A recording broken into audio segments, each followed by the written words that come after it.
Estoy grabando.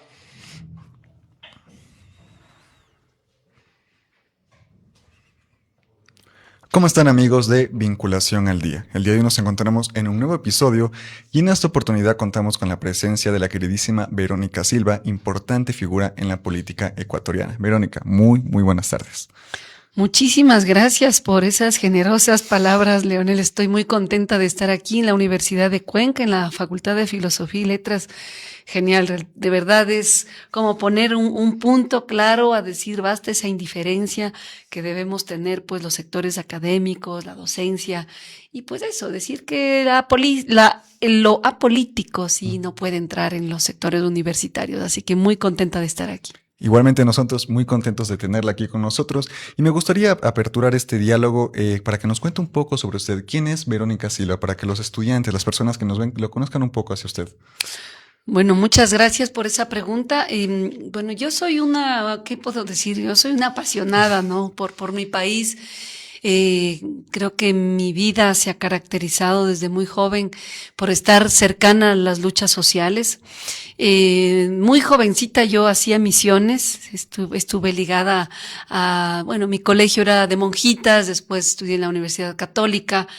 Y esa presencia quizás en esa iglesia un poquito más responsable de temas sociales me hizo vincularme en la provincia de Chimborazo cuando tenía 14 años. Entonces estuve por Alausí, en una comunidad que se llamó Linge.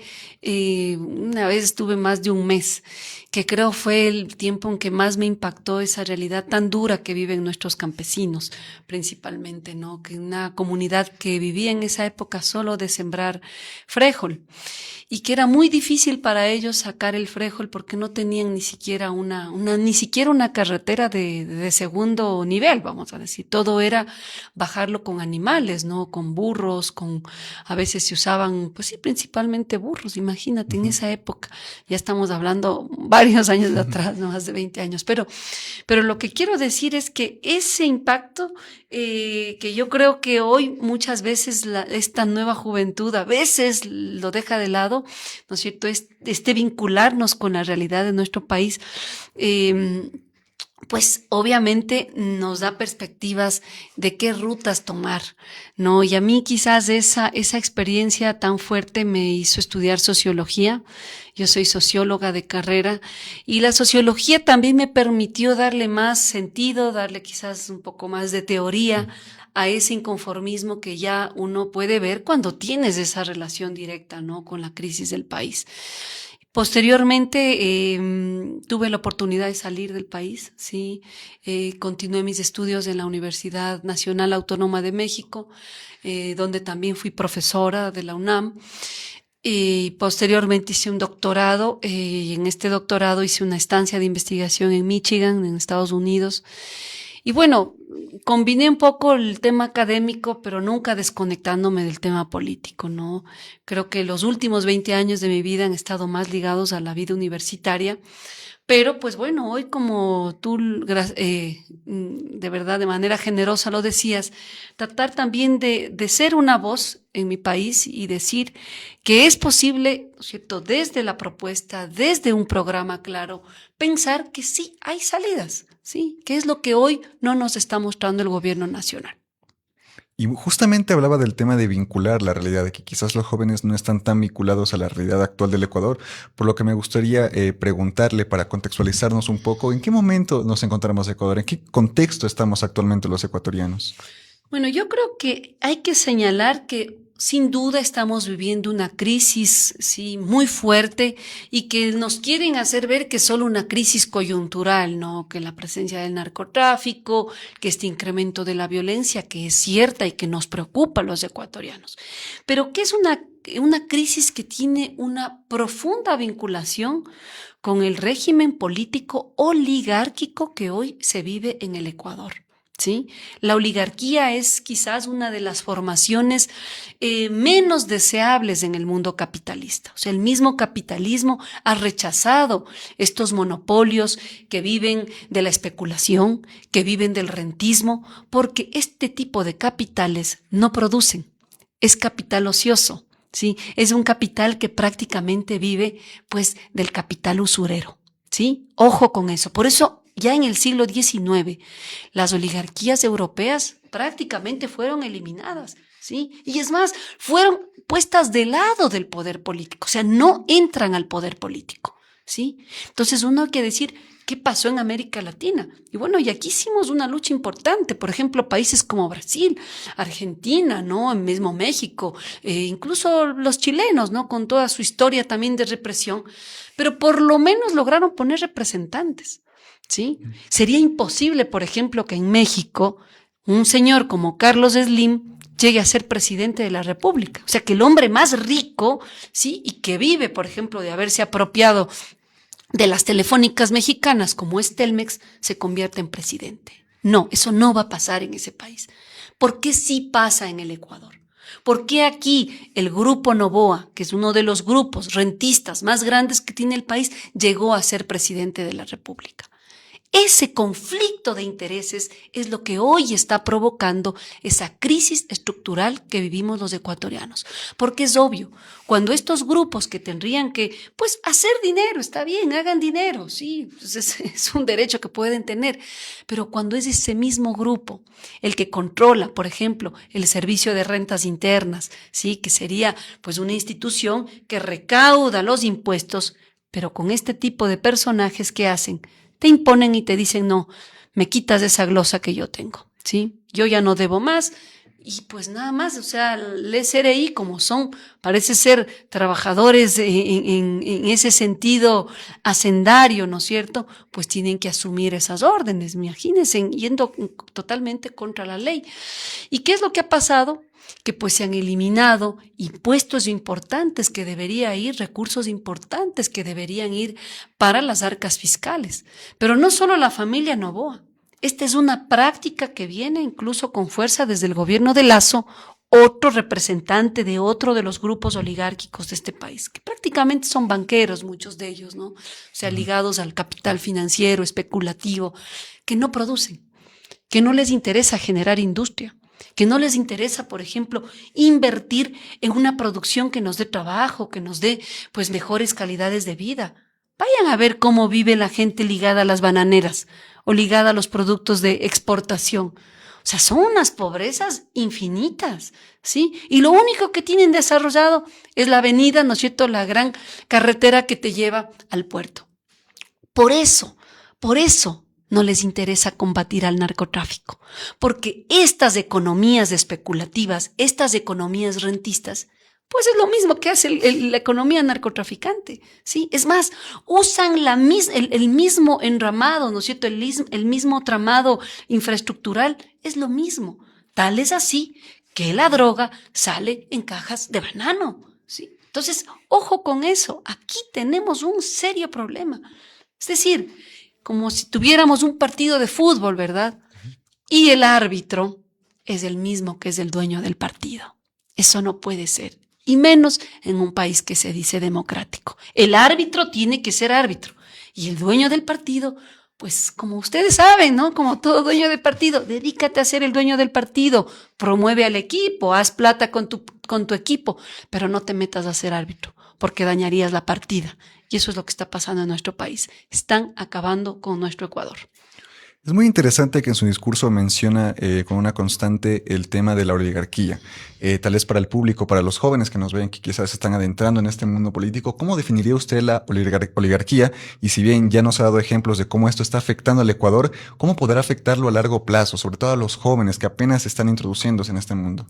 Exacto. A ver, eso es muy interesante. Vamos a insistir. La oligarquía, sí, son estos grupos económicos ultrapoderosos que para sobrevivir, sí, necesariamente viven de las rentas del Estado, sí, viven de la cooptación de la institucionalidad, que es como han vivido las oligarquías tradicionalmente. Por eso es que son tan dañinas, no solo de la democracia, sino de la misma lógica competitiva que nos ofrece el capitalismo, ¿no? Entre comillas.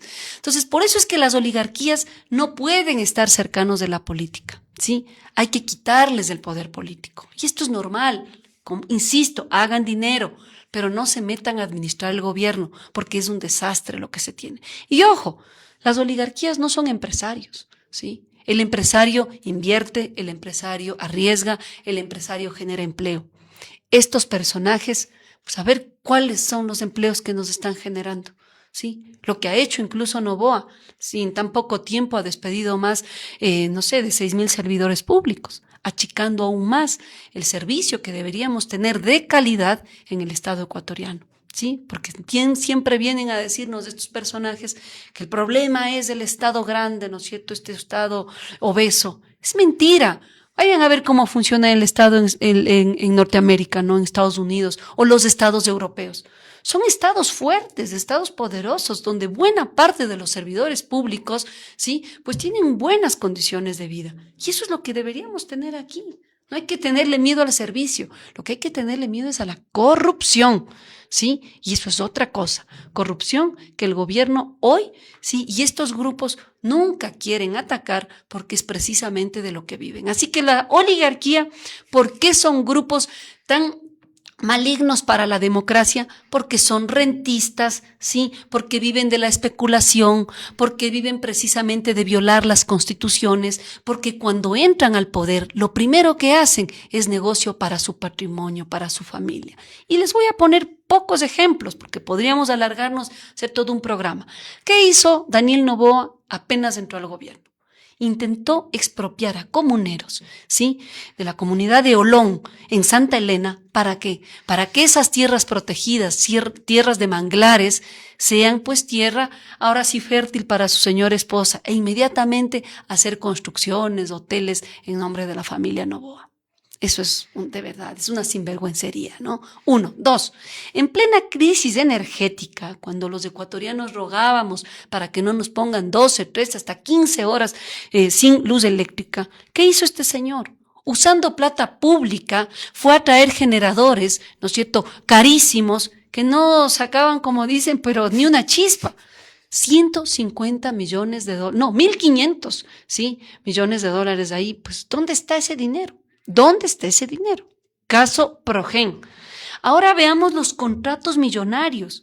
Ni bien entró el señor, le dio el contrato de desayunos a su tía, el contrato de la alimentación en cárceles también a la señora. Es decir, es una economía rapaz. Sí, es una economía que no puede seguir viviendo del Estado. Nadie les dice que no hagan dinero, pero no a costa del sufrimiento, no a costa de nuestros servicios públicos, no a costa de la plata de la universidad, de la plata de nuestros hospitales. Por eso hay que despojar de poder político a la oligarquía. Estos grupos no deben gobernar un país digno, un país democrático, como es el Ecuador, y yo diría ningún país, realmente ningún país.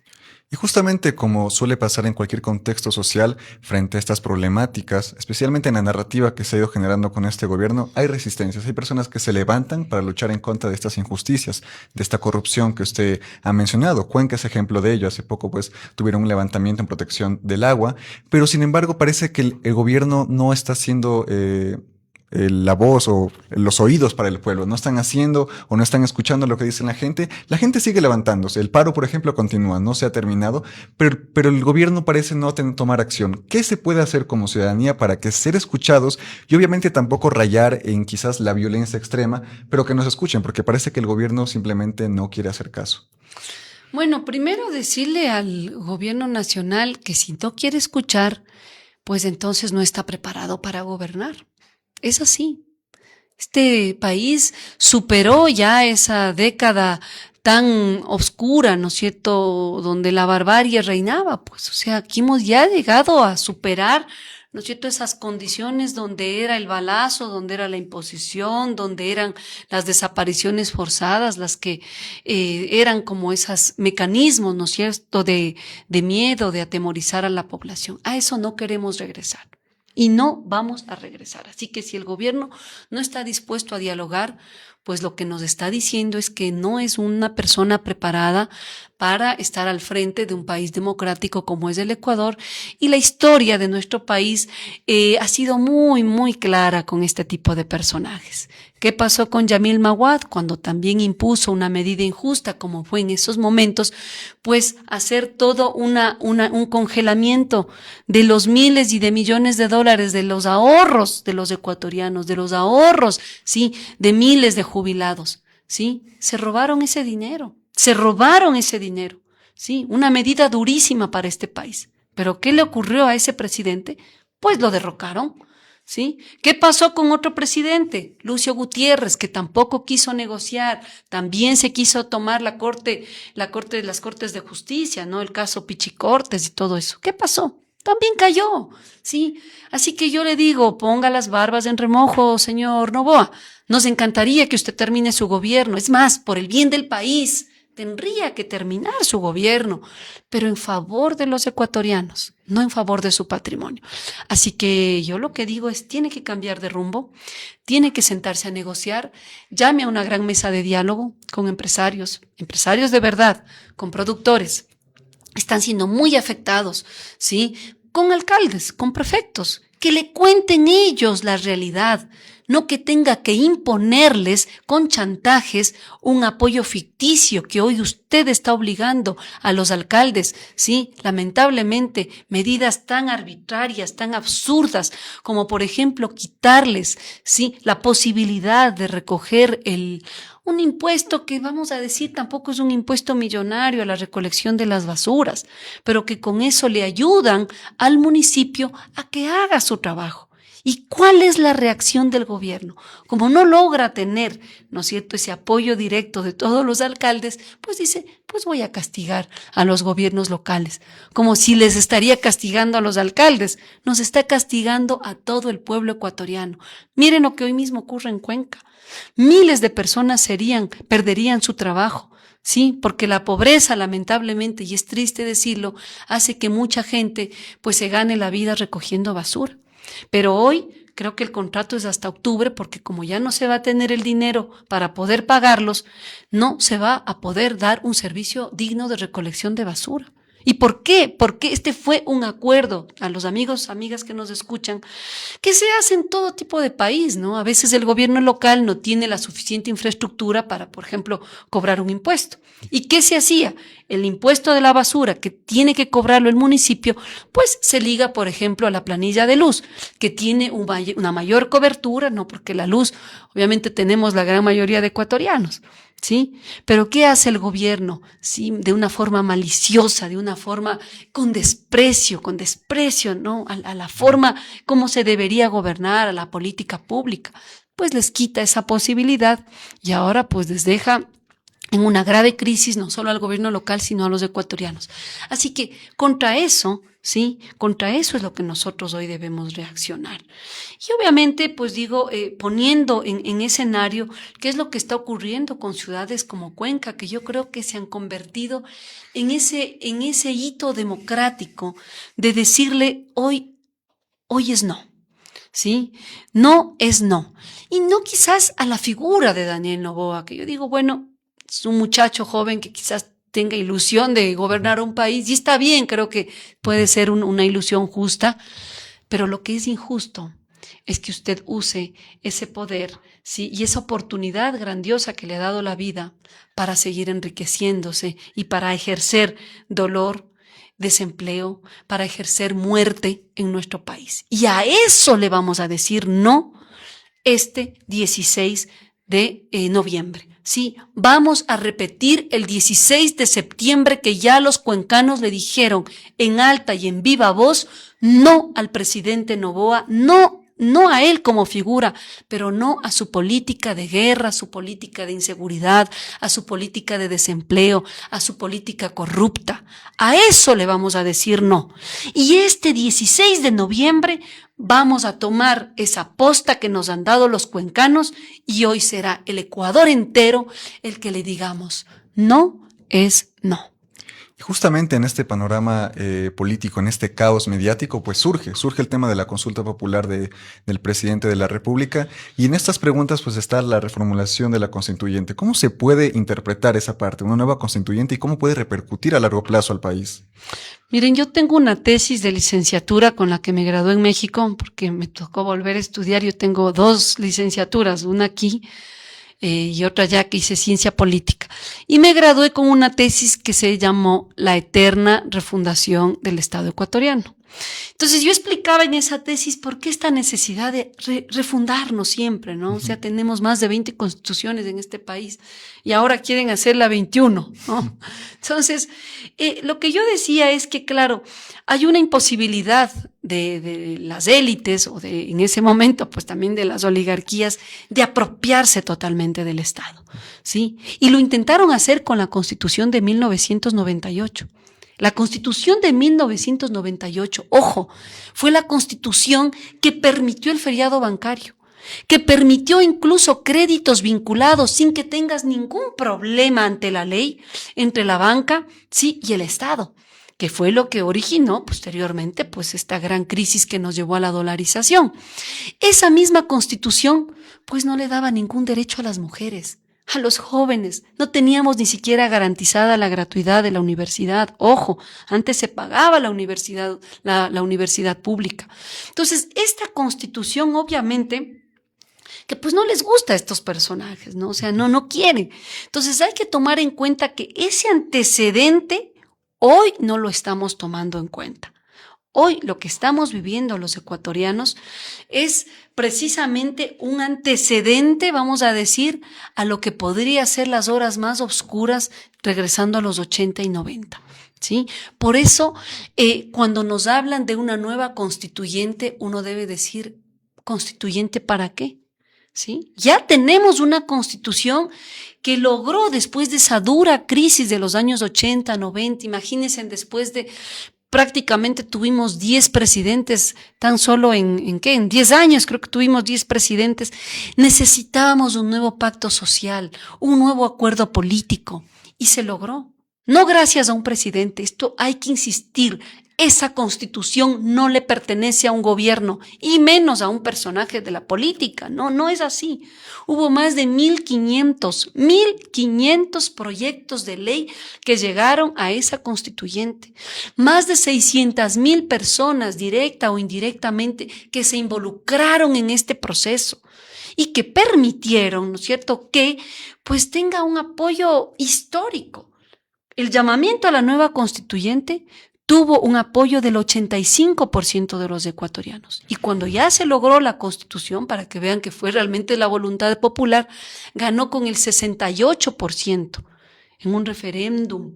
Entonces no fue una imposición, fue realmente un proyecto donde hoy los ecuatorianos podemos decir, por lo menos, ya que no tenemos autoridades que legitimen y respalden nuestros derechos, por lo menos tenemos una Carta Constitucional de Derechos, ¿sí?, que ya están plasmados en una Constitución y que no necesitamos, como podría ser en otros países, ¿sí?, esta legislación ya de segundo grado para ejecutar los derechos. No, ya están en la Carta Constitucional.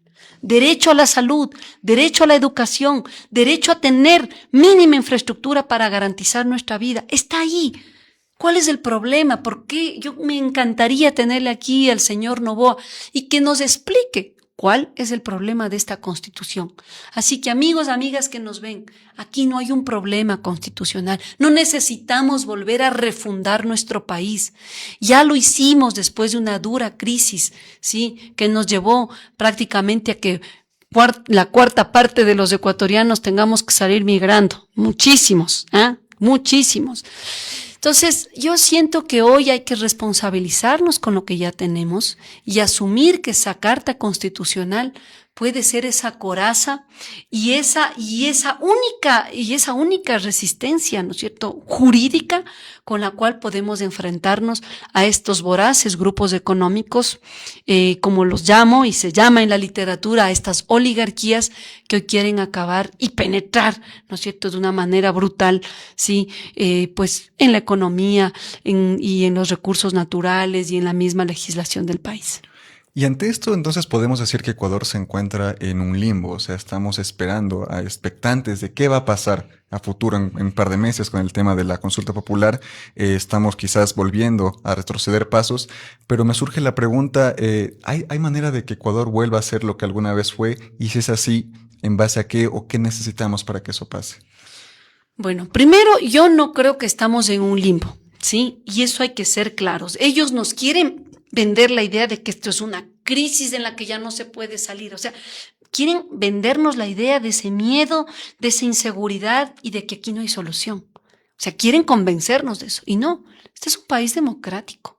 Ojo, tenemos una constitución muy poderosa, que si solo llevamos esa constitución y la empezamos a ejecutar, pasa lo que pasó en Cuenca, ¿sí? Que nos podemos oponer con fuerza y directamente a una minera, al mismo gobierno y decir, aquí no me tocas, ¿sí? No me tocas Quimsacocha, ¿sí? Y lo podemos hacer porque hay una carta que refrende eso, una carta constitucional.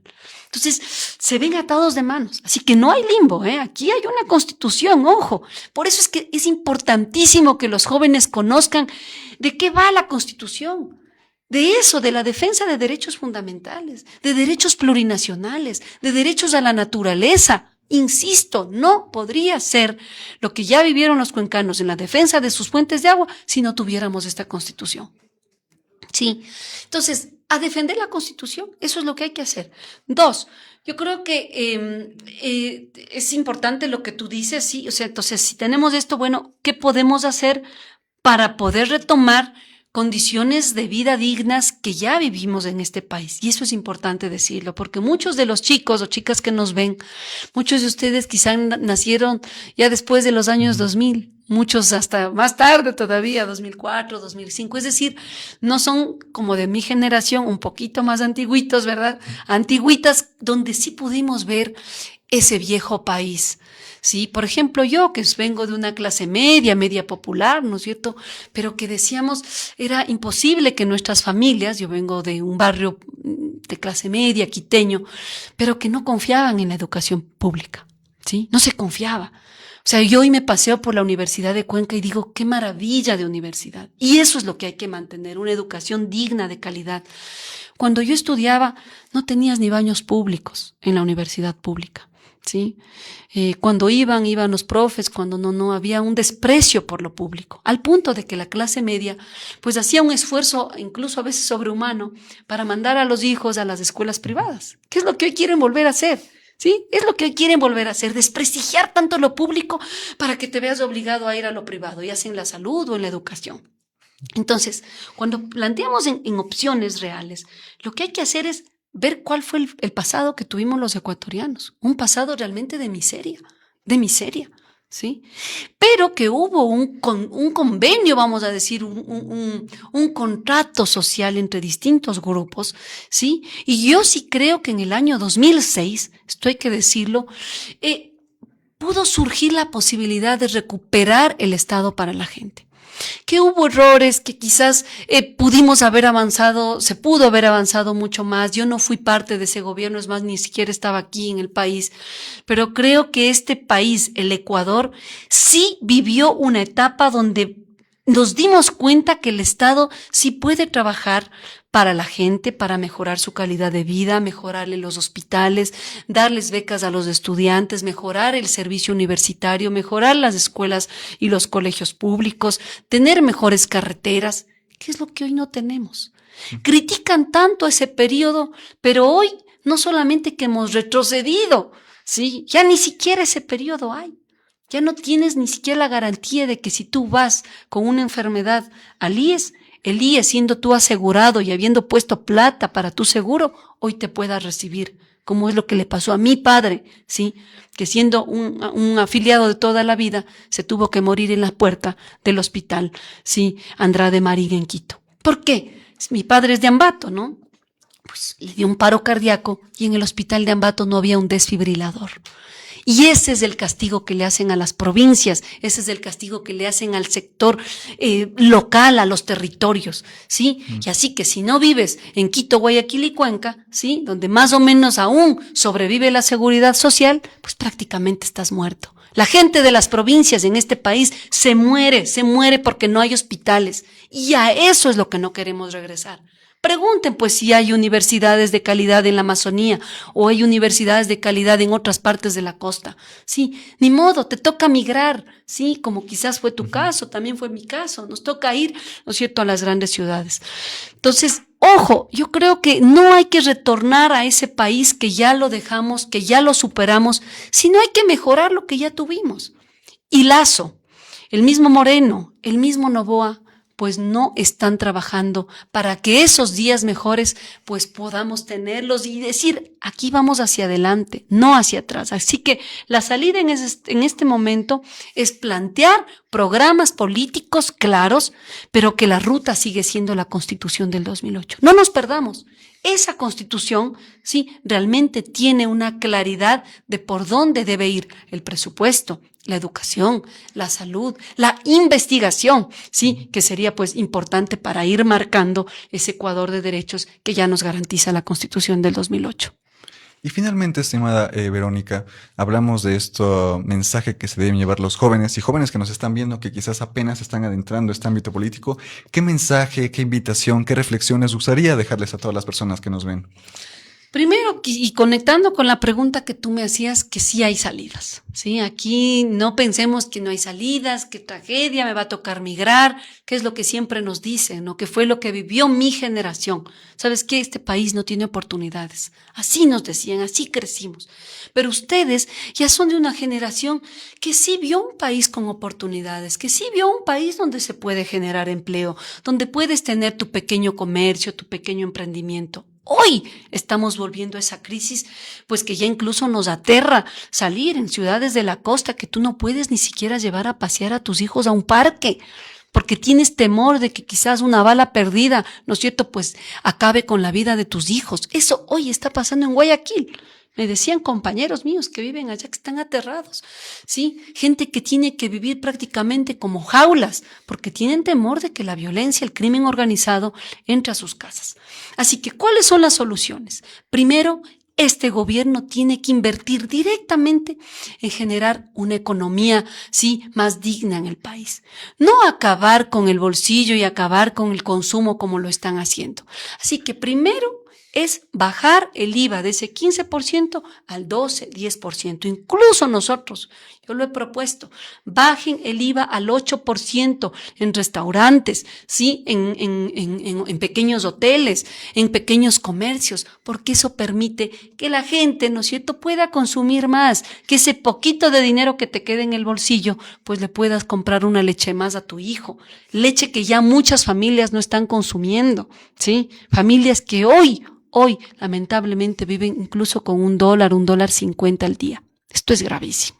Así que, obviamente, la única solución en estos momentos así urgentes es una solución económica. Tienen que reinvertir ya el presupuesto en obra pública para que pues puedan generar trabajo, generar consumo. Y yo diría también medidas claves que se ha hecho, o sea, Estados Unidos lo está haciendo en este momento. Oigan, paguen los impuestos.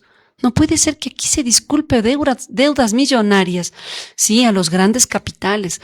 Solo ahí ya tendríamos de entrada, pues, anualmente podríamos decir más de 1.500 millones que en este momento nos está cobrando. 1.500 millones. Entonces, activar el empleo, ¿no es cierto? Bajar el IVA al 12, al 10%. Dos, vamos a cobrar a estos capitales. Que yo digo, están viviendo del país, ¿por qué no quieren pagar impuestos? Solo ahí tendríamos 1.500 millones. Yo no considero que nos deban subir el diésel, ¿sí? Este es un país petrolero y nos vienen a decir que aquí hay subsidios. Dejen de decirle mentiras al país, porque ese diésel, ¿sí?, viene de un país que les quiero decir y le quiero decir a usted, señor presidente, es un país petrolero, pues. ¿Qué país petrolero le cobra a su población el mismo precio a estándares internacionales? Eso no pasa en ningún país petrolero. O veamos lo que pasa en Arabia Saudita, los países del Golfo Pérsico, lo que pasa en Bolivia, o lo que pasa en Venezuela. Productores del uno de gas, el otro de petróleo. Hay dignidad con tu pueblo, pues mínimamente le cobras lo que sería un precio justo por el diésel. Así que aquí nada de creernos esto de que nos están subsidiando. Subsidio es cuando el gobierno compra, sí, un producto caro en el extranjero, viene al país y te venden un precio barato. Entonces ese hueco lo paga el gobierno. Eso no está pasando, ¿sí? Aquí, este país, si bien compramos una parte del diésel, pero obviamente también refinamos otra parte. Entonces es un cálculo que se hace y es que simplemente el gobierno ahora quiere percibir más plata, pero no es que esté perdiendo, ojo, porque esa es la idea que nos quieren decir, no es que el gobierno esté perdiendo dinero al tener el diésel al precio actual, lo que quieren es o sea, querer más plata de los ecuatorianos a costa de nuestra economía, de nuestro bolsillo. Pague usted sus impuestos, paguen que las grandes familias hagan esa gran inversión. Y ahí está la solución. O sea, si la solución no es acabar con la economía de los ecuatorianos, sino invertirle, darle más dinero, y pues obviamente eso va a generar la economía, el trabajo, el empleo, y que nuestros jóvenes no se vean obligados a migrar por la falta de oportunidades. Entonces, esa es la solución por el momento, económica, por un lado, y yo diría política por otro. ¿Por qué política? Porque si los jóvenes hoy descuidan el sentido de la democracia y el sentido de la importancia, ¿no es cierto?, de mantener nuestras instituciones sólidas en beneficio nuestro, pues obviamente se nos van a llevar el pastel completo y no lo podemos permitir.